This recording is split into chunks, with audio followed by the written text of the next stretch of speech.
Hello, my name is Crystal Petry, and you are watching the third season of the Crystal Petry Podcast. On today's episode, we are going to speak with someone that encourages employees and encourages leaders, something that may be foreign to you, but it shouldn't be. It shouldn't be, right, James Brown Jr., who also Right. happens to have one of the best names that there is. James Brown, can we just give a hand clap for that? Give a hand clap to your parents or grandparents, whoever said James Brown. Yes. How are you? I'm good. How are you? I am ecstatic. I'm excited. I'm so glad to be able to share some time with you and your audience. Thank you for trusting me. Thank you for allowing me this time to share. Absolutely, absolutely, James. Now we're gonna get ready to get into this podcast, but first, tell us, where in the world are you? I am in the world of Houston, Texas, or Missouri City, Texas, by way of Houston, Texas. So if you don't Okay, know, now you know. now you know. But more importantly, Texas. More importantly, More Texas. importantly, Texas. Yes, Texas. Yes. Yes. So I reached out to you, James, because I had been seeing a lot of your posts and things on LinkedIn. And it caught me by surprise at what you were doing. So you are a national speaker and you go into companies, businesses, you also go into colleges, you go into HBCUs, historically Black colleges and universities, and you encourage and empower the employees primarily, Yes. which caught me off guard because I don't think I have heard of a platform like that, which is truly unfortunate. So tell us how you got into this work and why you saw that this was needed. Wow, well, that's a great question, and I will try to make this not the long version. Okay. But what we have to understand, I started my my life has been about people and relationships. I believe that relationships, and we know how important relationships are. Uh, I know we're in an AI world, but there's still nothing like human capital. There's nothing like emotional intelligence, I and agree. relationships have shaped who I am and where I am. In high school, I was a basketball player, and then my buddy Mike said, "Come run track." I started after some debate. I started running track. Then the basketball coach and track coach had a meeting, which encouraged me to strictly run track. Uh, and so I started running track. A relationship. Somebody cared about me, invested in me, poured into me, that allowed me to make a decision that was better for me. That changed the course of where I was headed. I ended up going to college to run track. Started at Rice. Finished at Southern University in Baton Rouge, was a track All-American. And then when I got into corporate America, I actually started my career in accounting. Okay. And then I saw expense reports, I saw financial statements. I'm like, I want to do what they do. So then I discovered the sales side of the hospitality world. So then I spent 20 years in sales. And after that, I realized how important relationships were. The relationships I had with the people from accounting and legal and marketing, those relationships I developed in accounting. I was called the social accountant, which is an oxymoron. Nobody likes accounting. But It's we, true. but I learned, and it wasn't intentional, how important those relationships were and the role they played. When I was in sales, if I needed something from marketing, I still had the relationship because when I was in accounting, I Mhm. developed. And so as and we'll get into to probably more of that a little later, but as I went from corporate America to entrepreneurship, it was because of relationships. I was doing some voiceover work and doing some MC work, and the speaker said, "You belong on stage." So whatever that means. And then a meeting planner said, "You need to be a speaker, consider being a speaker." And so I took those relationships shaped and formed how I got to be. And as I was talking to one of my mentors about speaking, she said, "Yes, your ability to build relationships." I'm like, that's it. And then I took that ability and along with my track background, where we pass this baton. Oh, And look, he holding up the baton. we Sit, have to. We sit. have to. That's right. You know. So it all I happens. ran track, yes. Well, we know it all happens in the exchange zone. So what do we do to make sure that we don't drop this? Once we drop this, we become disconnected. Once we become disconnected, we're disqualified and we can't finish the race. So the whole on the premise is, how do we make sure we stay connected? So when we're talking to leaders, when we're talking to employees, when we're talking to employers, it's still all about this. When we look at the relay race, if the baton is dropped, who does it impact? Not just the Mhm. people who dropped it, it impacts the whole team. And so that's where we are Sure. culturally with our organizations and with our the people who we deal with: students, employees, employers, organizations, associations, corporations, small business, large business. This all still falls under the umbrella of how do we make sure we stay connected. You know what, James? I just realized, and again, we have spoken before this podcast, and I am on your LinkedIn page all the time. The name of your company, the Exchange Zone, reference track and the exchange zone for the baton, because you have to hand it off within a certain amount of time, a certain area on the track. A I 30 minute. just got that. Oh my. I need to do a better job of making sure it's explained. So Oh my goodness, I just got that. Okay, so this is wonderful. Like how you were able to connect the dots and really connect with people that led you to what you're doing now. Why did you decide to focus on employees, inspiring employees? Because I feel like, and of course I can be wrong, that employees normally don't get the inspiration, the motivation, the encouragement. A lot of times, the leaders, the supervisors, the executive directors don't think that, or it doesn't occur to them, whatever the case is, that their employees need encouraging. They just feel like you got a job, you might have benefits. Here's this paycheck. That should be enough. we have to realize that our most valuable asset is our human capital. We can invest in Mhm. all the infrastructure, we can invest in all the facilities, all the buildings, all of the technology, all of the AI, all of the things. But if we don't invest in our people, then what good does it do? If you can't get it from leadership to employee, employer to customer, then there's a potential for a disconnect. So we invest in all these other things without investing in the things that matter the most, that can make the biggest impact. You're only as strong as your weakest link, it's one of those cliche phrases. Mhm. But if your employees aren't receiving what they need, both emotionally, physically, logistically, then there's a potential for a disconnect. I think Richard Branson says you need to treat your employees so well so they can treat your customers so well. And I Oh, believe yes. at the premise of where I believe everybody is your customer. And I have the shirt that says that. I You believe that do. everybody is your customer. So yes, we want to get to the bottom line, but if you skip that most important step, then you're missing something. If you need to treat your employees so good that they think they're your customers, and so you have to invest in them, you have to pour into them, give them what they need. I think 2020 showed us a lot. COVID It did. was exposed, and we some companies just plummeted, just went down. They couldn't figure it out fast enough. But the great ones, the great brands, those other companies who are always on the want to work for a list, the top places to work for a list, figured it out and figured it out quickly. That they took care of their people so that their people could take care of their end user. They made adjustments, they made pivots. So how do we get that? We pour into them. We show them that you are important, you matter, we value you. And part of that is motivation, part of it is inspiration, part of it is transformation, but it all comes down to communication.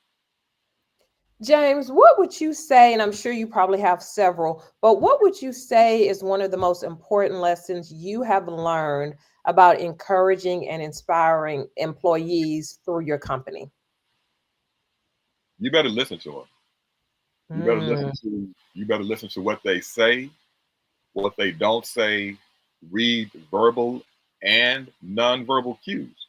We spend all this time training employees. We get them up to speed. We go through orientation. We ramp up. We invest. We buy. We spend thousands upon thousands of dollars, hours upon hours of getting them onboarded, and then we don't listen to them, and then we wonder why retention is high. Well, and then you have to start the process over again. So how much time, how much revenue, how much energy are you using in this transitional period? If you take the ones who you hired, and hopefully you hired the right people, hired the right type of person for your culture, hired correctly, then why would you let them leave? Treat them so good, no, train them so good that they could leave. And Richard Branson said this: train them so well that they could leave, treat them so well that they don't leave. Oh, I love that. And so in this notion of how we handle this, why would you invest all this time, all this money interviewing and shortlisting and all that stuff, and then get there and just let them go? That's not efficient. That's not. Now you can't keep everybody 100% of the time. I fully understand that, but we do our best to keep stars, and then we take people who are not stars and make them stars. And if they leave, fine, but do your part as an organization to make sure that you can hold on to what you need, because it impacts you, your organization, your culture, and your bottom line. What does the company culture, or not what, how does the company culture play a role in employee engagement, employee satisfaction? Now it plays a huge role. Now I'm probably dating myself, but I grew up in a generation. My dad told me, go to work, put your head down, keep your butt up, and stay there until you retire. Mm-hmm. That doesn't happen anymore. Now you individuals are researching the company more than the company's researching the individual. It's And, true. and they want to know, what is your company culture? Your culture is important to me. What you do, how you treat, what nonprofits you're involved in is important and to me before I interview. I've talked to people and read about individuals who turned jobs down because it wasn't about the money, it wasn't about the location, it wasn't about the benefits, it was the culture. Was I don't agree with you culturally, so I'm not going to do it.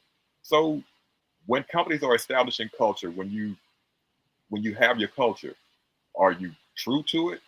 Or is it just a checking a box?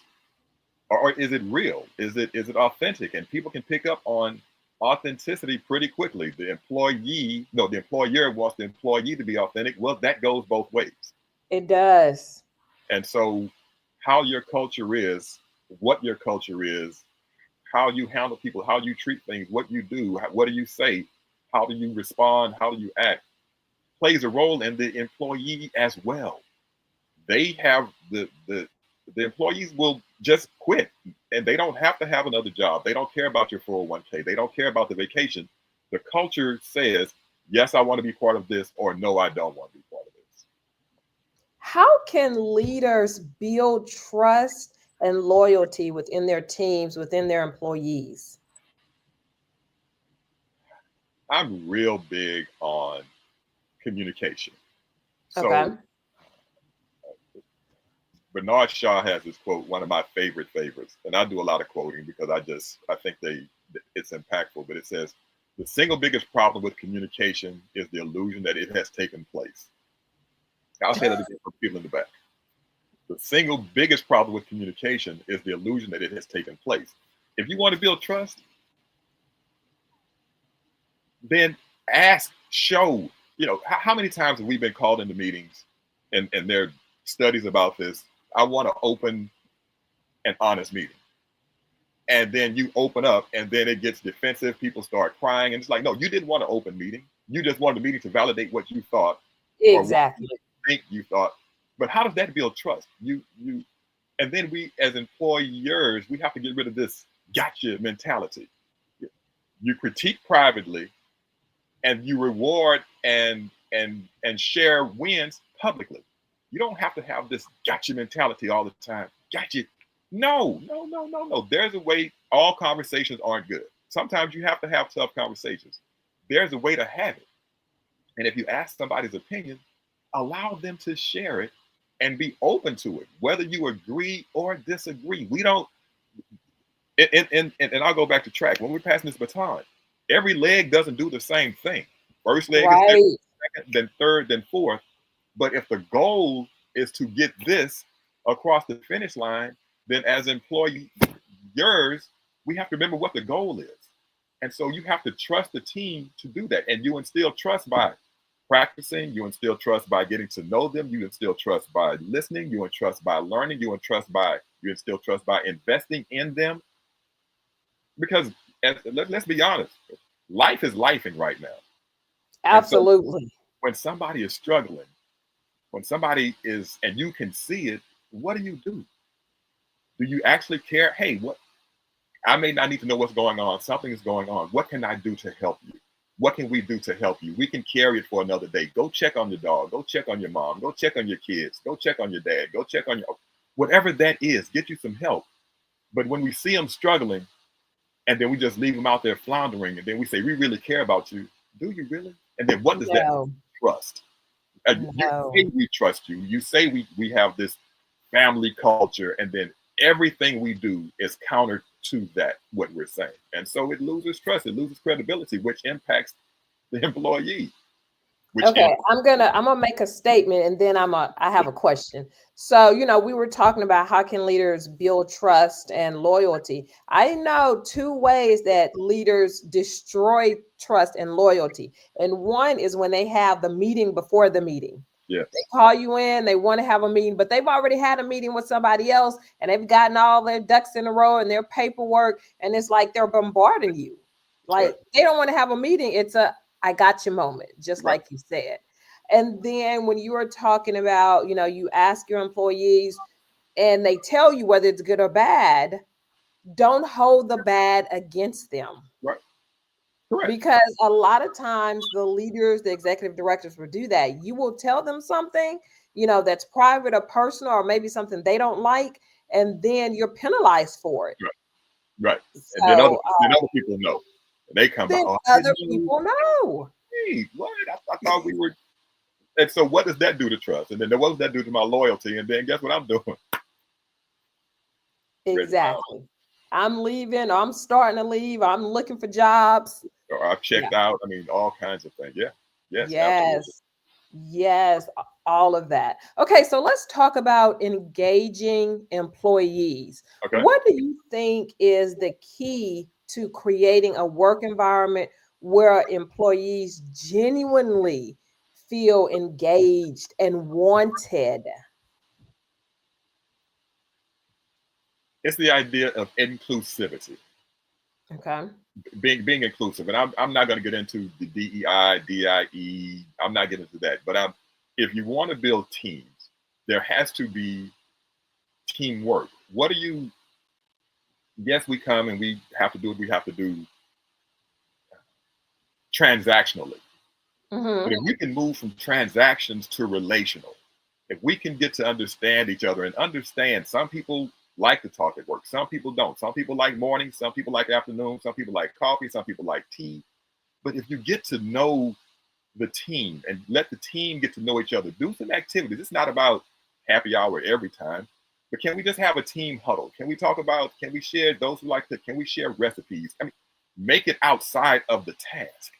Make it more about the individual. We claim we want a family environment in work.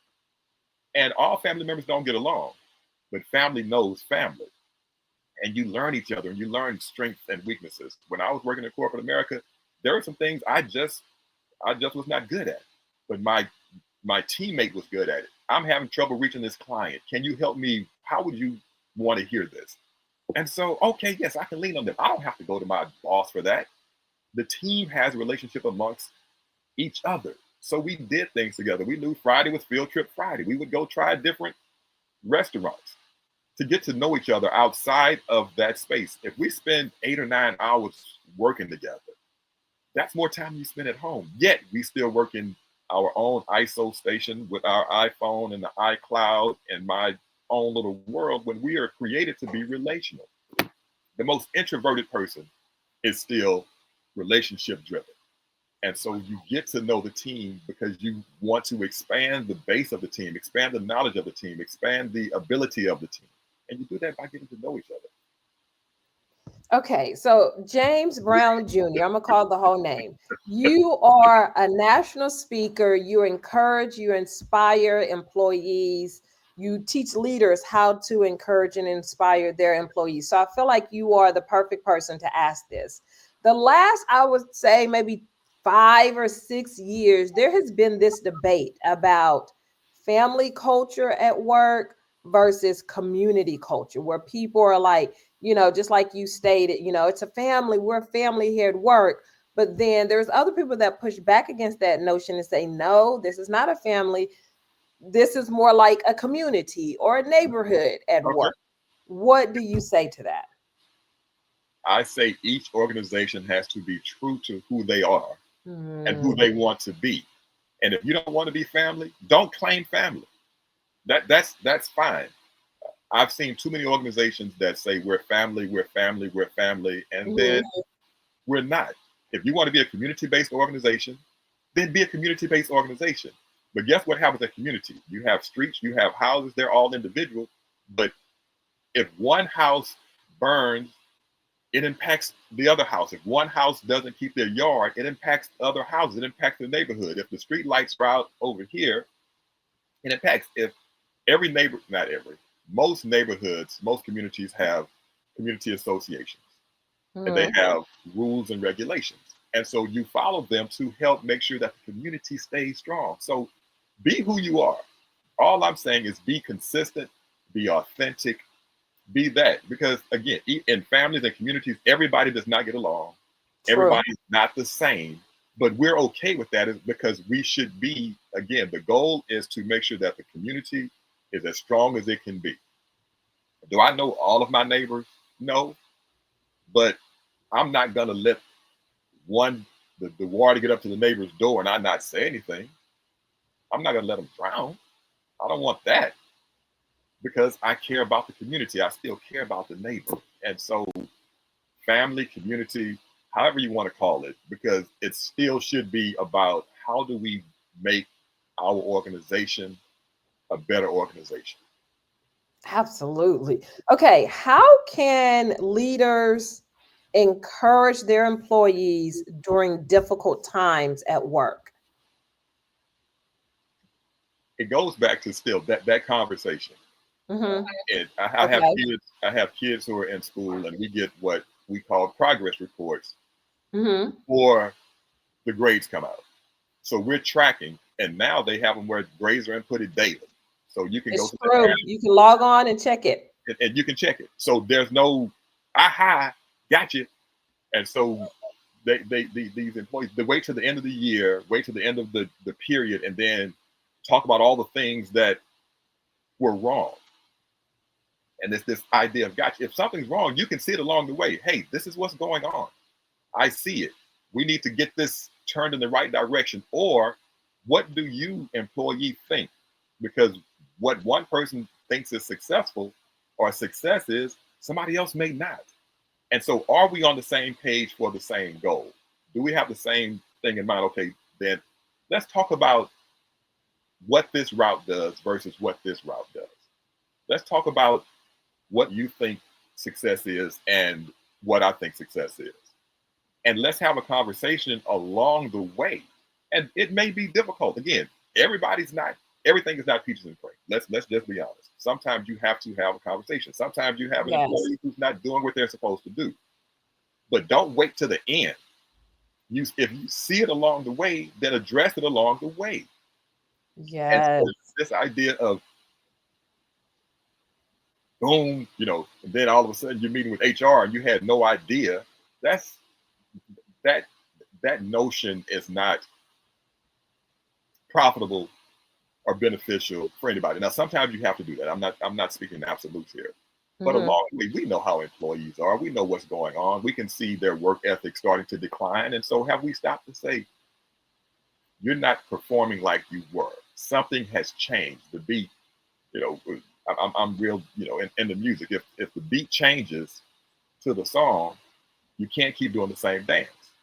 So how do we change the dance? How do we address it? We have those conversations along the way. If we have a team and we're talking, then it shouldn't be a surprise to anybody because everybody should be clear about where we are. As I'm listening to you, James, I mean, you dropping some gems on this podcast, but I'm also realizing that what you are asking of leaders and the executive directors to do is really be vulnerable and open themselves up. And I don't know if leaders want to do that. Why not? What is the problem? Why would you want to keep everything here? If you want to Mhm. go fast, go alone. If you want to go far, it's going to take other people. Now here's the notion though. There's this whole difference between being leaders and being managers. Yes. So, are you managing? And I'm not getting into micro or not micro and all that kind of Right. stuff, whatever your management style is, or are you leading? Are you task or are you relational? Are you and can you do both? Yeah, we all have a job to do. We all have a responsibility. But people want to know.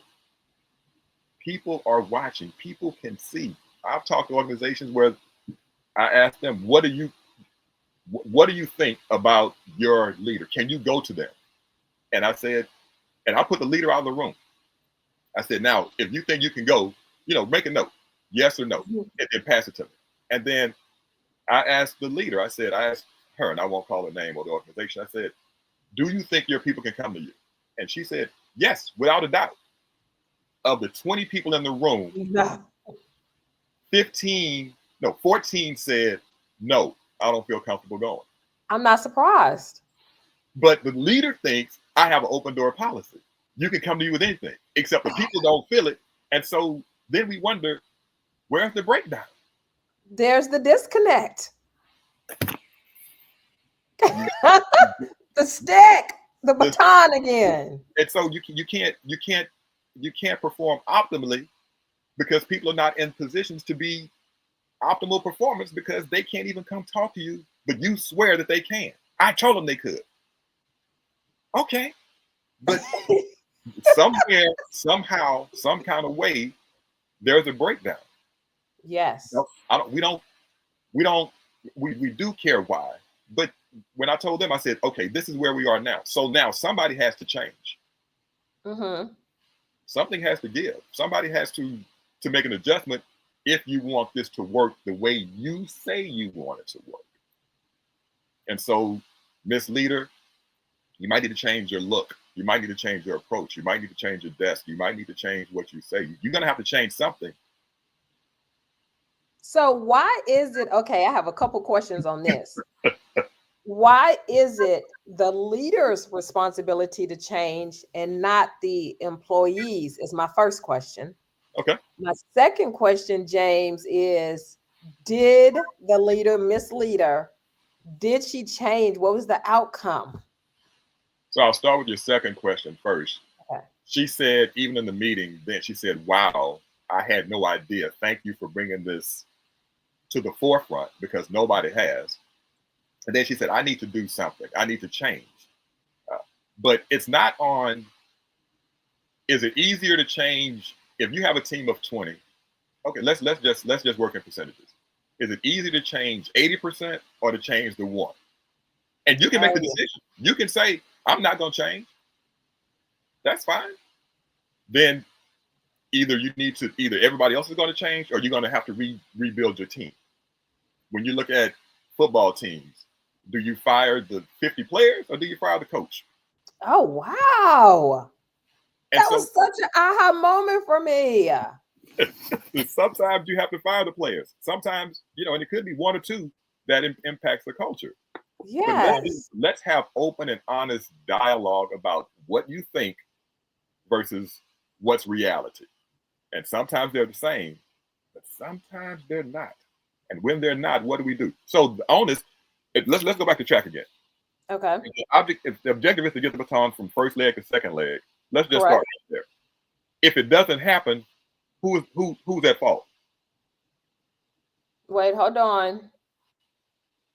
If you can't get it from first leg to second leg, oh my goodness. It's normally the person passing the baton that is at fault because the person receiving the baton is looking forward for the most part, hand backward. So normally it's the person that's passing. So first leg would be at fault. That's what I think. Okay. It's both of their faults. I did that whole explanation for no reason. No, you did it with reason, but they're both at fault because we failed. Mm, And that failure impacts not just first and second leg, it impacts third, fourth, the coach, yes. the team, the trainers, the equipment people, the drivers, the parent, the men's 4x100 meter relay team that just happened was In disqualified. the Olympics for America, who Yeah. can never get the baton around the track. So who's at fault? I don't know. Does it matter? We failed because somebody didn't adjust. Yes. Christian Coleman was handed off to Kenny Bednarik, and it impacted Christian, Kenny, Kyrie King, and Fred Curley, and Noah Lyles, and the coaches, and the U.S. medal count, and the trainers, because one little thing. So we always want to figure out who's at fault. Let's just fix it. How about that? Oh, wow. I never even thought about that. But you're right. People are always finger pointing. Right. And the problem gets left behind and forgotten because so many people are finger pointing. It's not my fault, it's your fault. Yes. Yeah. So sometimes one person has to adjust. Sometimes two people have to adjust. Sometimes everybody has to make minor adjustments. But at the end of the day, what's the goal? To be successful, to make it around the track. To get across the finish line. Yes. And so in our organizations, what is our goal? So which one is easier? So if I believe everybody's my customer, I'll throw this out here and then we can move on. But my wife and I, if we make it in September, we have been married 25 years. And I say if I make it in September, congratulations. We always say that. Thank you so much. But if we're in intense conversations, which don't happen often, but if she's my customer, I adjust to her. When I was in corporate, I would adjust to my boss. I had to treat him like a customer. It makes so much sense when you say it out loud. Oh, well, good. I'm glad. Okay, James, let's talk about practical solutions for businesses. I feel like these are simple things. I mean, I don't know what your answers are going to be. I feel like they're going to be simple answers, but we as humans make them more difficult, is what I'm thinking when I was putting these questions together. So, what are some simple yet effective strategies for improving team collaboration? Team collaboration is still about relationships and trust. Relationships, trust. Relationships, service, trust. If everybody's our customer, which I do believe, then we treat the team as a customer. If I had a coworker who likes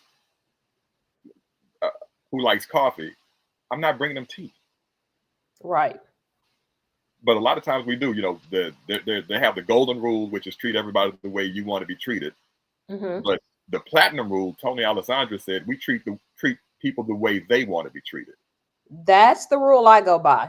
I didn't know who said it, but I have heard it so many times. And you know, you're right. Not everybody likes coffee. Not everybody likes tea. Some people just want water. Right. So treat them and bring them what they like.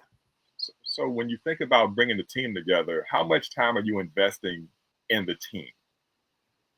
Now, you're investing in the individual, but there are times when, again, on the relay, every leg doesn't do the same thing. In teams, everybody doesn't do the same thing. There's strengths and weaknesses amongst all of us. Nobody is perfect except one. And so if that's the case, then how do we make sure that we maximize everybody's experiences, everybody's knowledge, everybody's time? You know, if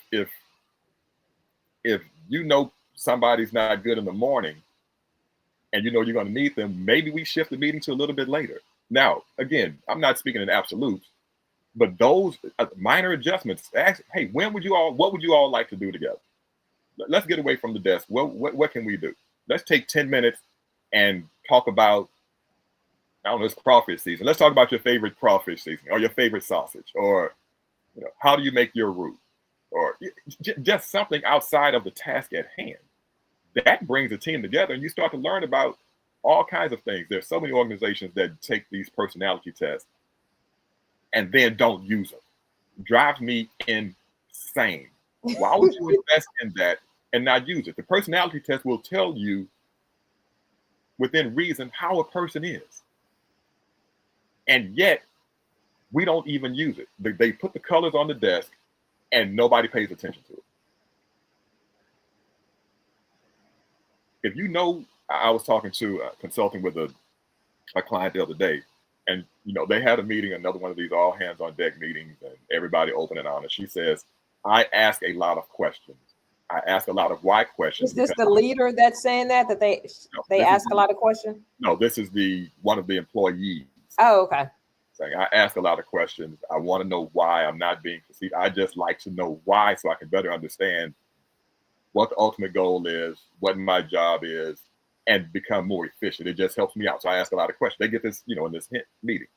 A week and a half later, they call and there's a communication breakdown because somebody's feelings were hurt because the young lady said, why? Well, a week and a half ago, she told you, she said that I asked questions why, not to be offensive, but just to better understand. And then somebody gets in their feelings and gets their feelings hurt about me asking why. I told you what I was going to do, and yet you don't want to believe me. And so those types of things, somebody should have stepped up and said, she asked why. It's not about hurting feelings. Just tell her why. And if you don't know why, then just say, I don't know why. I'm not asking you to do it. I'm asking why, because I just like to know, to get a better understanding X, Y, and Z. And it's those types of things can really break a team down. Because now, guess what happens in the next meeting? I'm not going to ask why. And then at all. And then something gets left undone. And then the question, what happened? Well, last time I had you got your feelings hurt, I would have been able to better help or whatever that is. But yeah. And that's where the disengagement starts. Yes. Situations just like that. Yes. Let's talk about this feedback situation, James. Okay, couple questions here. Number one, should companies even continue the feedback? Because those boxes are empty. They stay empty for so long. If you still, I don't know if companies still have the feedback box where you put your stuff in, the little slot or whatever, however it's done now. But do we still need it? Because I don't know if leaders are using it. I don't know if they're implementing the stuff that employees are saying. And my second question about feedback is, if leaders are still using feedback, however they use that, or however they receive it, how can you implement feedback and use feedback without breaking loyalty and trust of your employees that actually provide feedback? Steve Jobs said it. He said, we don't hire smart people to tell them what to do. We hire smart people so they can tell us what to do. Yes. And I think feedback is important. I think it is. It's so important. When you think about, if you're in management or you're in leadership, I don't know how far away you are from the day-to-day, from the actual end user, from actually the experiences of the employees, the customers, all of that kind of stuff. So you need to know what's going on. How do you know what's going on? Based on what you see in your office, based on the numbers, based on what you think, what you feel. Why not allow people the opportunity to share what's really going on? It may change the strategy. It may change a structure. It may make something more efficient by just listening. So people don't fill out the information anymore. Those boxes are empty because most of the time you would get it and not do anything with it. Or you Correct. Get it and use it as a rumor mill, or you get it and then all of a sudden at the cooler, somebody says, well, so-and-so said. Yes. So then what does that do to trust? You don't really care about my opinion. I tell people when I'm talking to organizations that why call a meeting and ask a question that you really don't want to know the answer to? Why just tell people what you want to do? Just go get a bunch of robots and just instruct them what to do. As good as artificial intelligence is, and I'm not opposed to it at all, it has a role, it has a responsibility, it is tremendous, it's doing some wonderful things. But there's nothing like the touch of a human. There's nothing like human intelligence that can give you real, hands-on, tangible feedback into what's going on. How many organizations have become more efficient because one person, one employee had the gall or the nerve to say something that maybe made a little bit more sense? If you hire the right people, empower them to say what they need to say what they're saying, make the adjustments, and if it's not a good idea, then be able to say so. Okay, that's not a good one, but this is why. Keep them coming. Keep talking. How are recipes done? I like to talk about cooking a lot because I enjoy cooking, but how do you improve on the gumbo? Because everybody gumbo is good. You can't tell them. But when we go to events, everybody, who made the potato salad? But it's important to know. But you can't tell them that their potato salad is not good. Why not? Have you thought about add maybe a little less mayo, add a little bit more buff, and some paprika? I mean, it'll help you. But people getting their feelings, they don't. You can't handle the truth. But the good companies have feedback from employees. If you read about the companies on the top 100 places to work, a lot of it is culture, and it's about feedback from the people who they've hired to do a task, and they listen to them. You know what? I don't know. I feel like everybody is. The Jennifer Hudson, like the hallway walkthrough that's become viral for her show. Okay. And she has each guest walks down the hallway, and Jennifer Hudson's employees are lined the hallway, and they rap a song about each guest. Yeah. And the guests love it. It's become viral. But how that happened is exactly what you are saying. She just started doing this. Jennifer Hudson just started doing this on her show.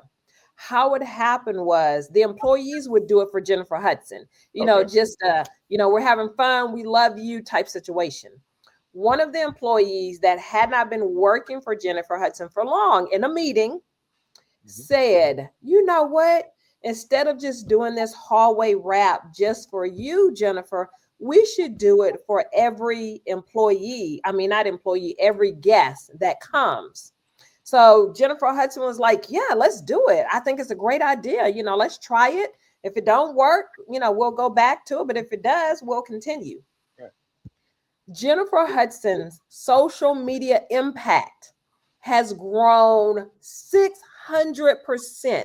Like, it's in the millions and millions of people who tune in just to watch the hallway walk down with the guest. It's amazing. And it all came from one person who spoke up in a meeting and said, let's try this. And Jennifer said, okay, let's try it. And her ratings have like crazy increased. Her social views are just ridiculous, but it goes back to exactly what you were saying, the feedback. She created a space at her job, or her show rather, where people know I can speak up, I can make suggestions, and those suggestions will be taken seriously. Yeah, it's amazing.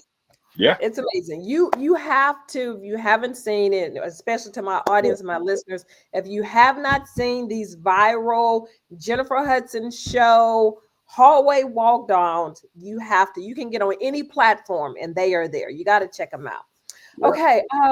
So back to the questions, but that just aligns so perfectly with what you were saying.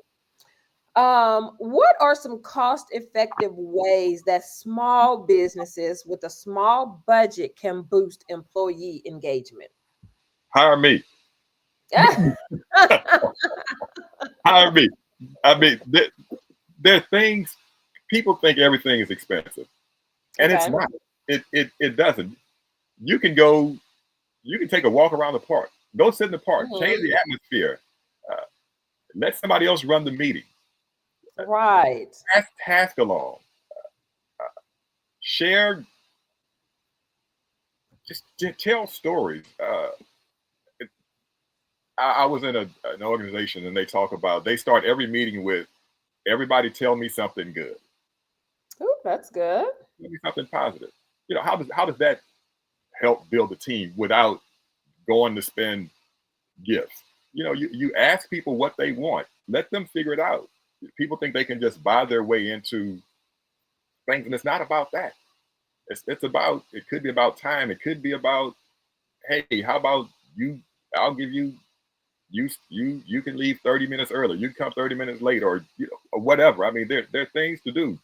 Uh, uh, Jason's son has a game. Anybody want to go? Let's go support. We let's go support Jason's son at the basketball game or the baseball game, or you know, why don't we find somebody to sponsor us to go to Top Golf, or okay, let me rephrase. They're not paying me to say that, but a Pop Stroke, or uh, Lucky Strike. I mean, what can we do? Some team building activities.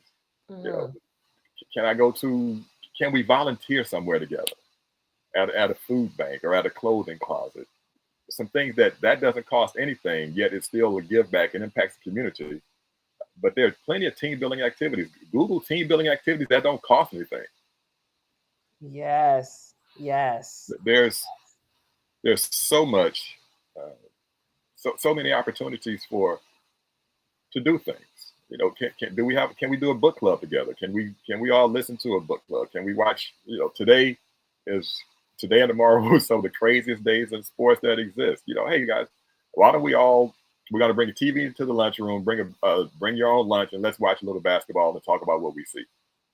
Yes, I love it. Or any sport. It can be basketball or football or swimming or soccer or track. You know, Right. most people love some kind of sport. And so you'll bring them together with that. With sports talk, you'll bring them together. And this What is what it about, go but ahead. real quick, but for what it does though, for people who don't understand sports, it gives you an opportunity to explain to them what's really going on. People want to Yes, learn. Oh, I never knew that. And I'm gonna say yes. this before then I'll let you ask to go to the next one. After the Olympics, I had several people DM me about, now I understand what happened in the relay.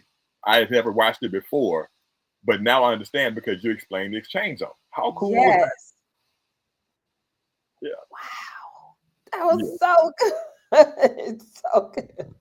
Yeah. Okay, so what about companies that have hybrid teams or remote teams? How do you build employee engagement, boost employee engagement and morale when your employees are not in the office?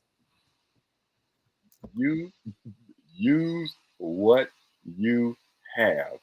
Mhm. You can do virtual coffees, virtual happy hours, virtual lunches. Yes. Uh, for I've talked to some sales teams who would send, especially when you couldn't really travel or travel budgets are being cut, send Right. them the lunch via one of the places that deliver, and then say, join me for lunch at 12 o'clock. And so we eat and talk via one of the video, uh, one of the video opportunities, one of the That's a video. great idea. I mean, what is it? I mean, what is the cost?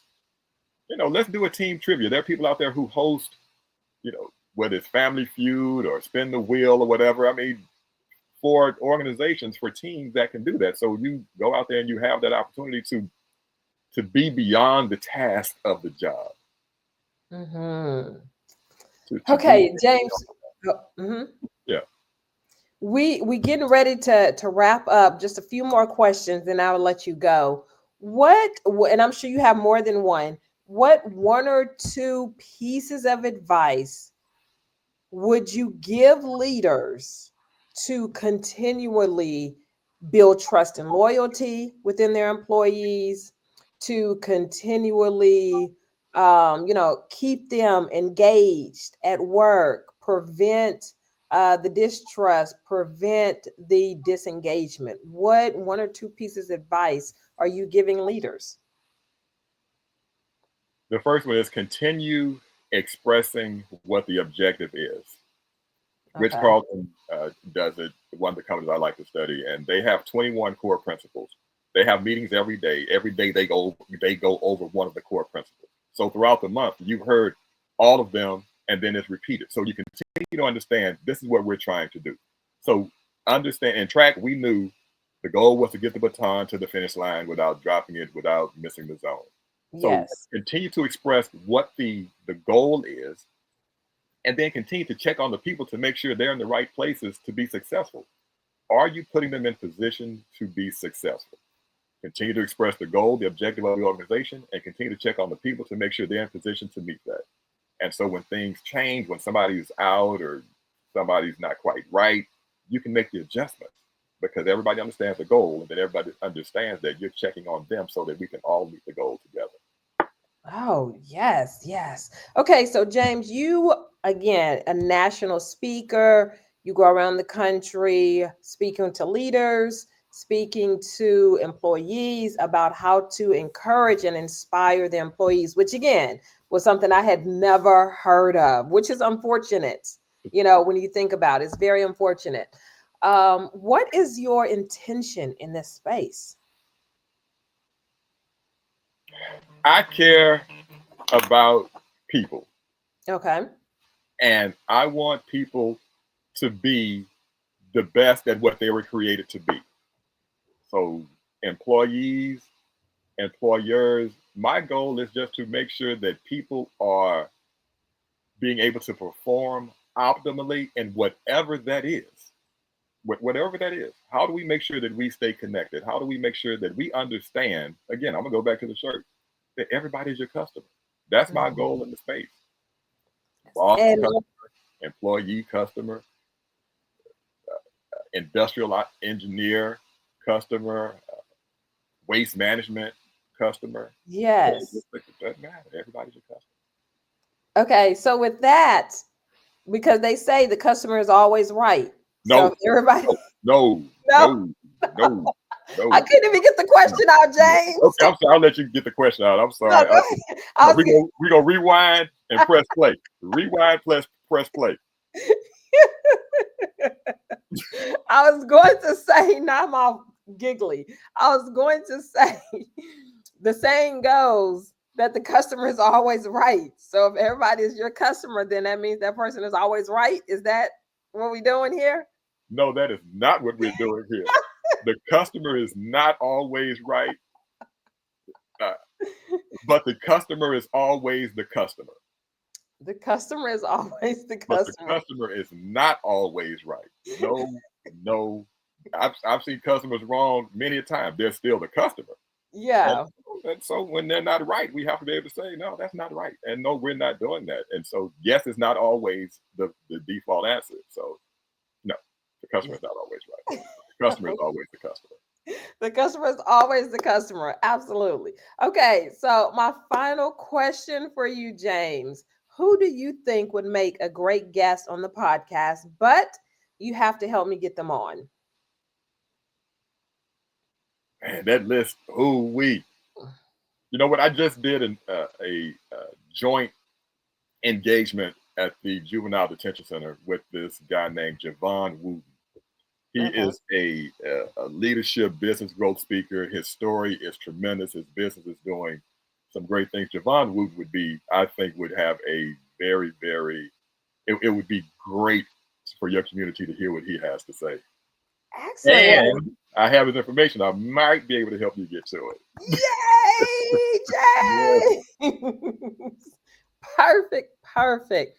Thank you so much for being on this podcast. I mean, I was a stranger to you before, and I just sent you a DM like, please, can you be on my podcast?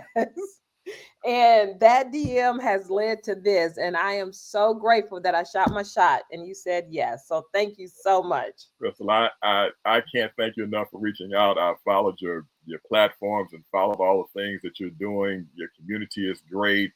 Podcast is great. Information you're sharing is great. I mean, I'm honored and privileged just to be able to to spend this time with you. And time has really flown by, but I'm just honored to be asked to be part of this. And if I could ever come back or ever be a resource, please let me know. Thank you. And I will absolutely take you up on that, James. Do it. I will take you up on that. Again, thank you so much for being on the podcast. I appreciate you so much. Thank you. And to my listeners, to my audience, thank you so much for tuning in and watching. You can get James' podcast on YouTube Podcasts and Apple Podcasts. And remember, you always have time to listen and learn on the go.